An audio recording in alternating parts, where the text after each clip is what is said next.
સામાન્ય રીતે કલેક્ટર ઓફિસનું કામ અથવા તો સંલગ્ન ઓફિસનું કામ સરકારી કચેરીમાંથી જ થવું જોઈએ.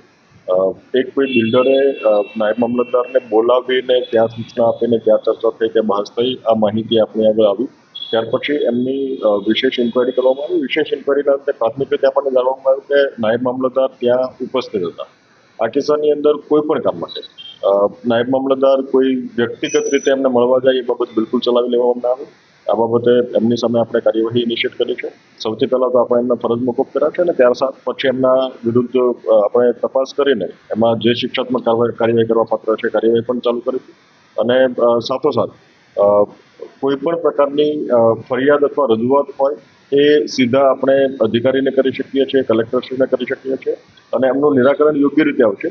પણ કોઈ વ્યક્તિ આવી રીતે ખાનગી પ્રિમાઇસમાં જઈને ત્યાં જઈને જો કોઈ મળતા હોય અથવા કોઈ પ્રકારની મુલાકાત થતી હોય, સરકારી કામે મુલાકાત થતી હોય તો એ બિલકુલ વ્યાજબી નથી. નાણાકીય લેવડ દેવડ થઈ હશે, જો એસ્ટાબ્લિશ થશે તો એમના આધારે પણ એક્શન લઈશું. પણ હાલના તબક્કે એવી બાબત આપણે આગળ સ્પષ્ટ થઈ નથી. તપાસ કરીને આપણે એમની સામે જે શિક્ષાત્મક કાર્યવાહી કરવા પાત્ર છે શિક્ષાત્મક કાર્યવાહી કરીશું. હાલના તબક્કે આપણે એમને ફરજ મોકૂફ કર્યા છે.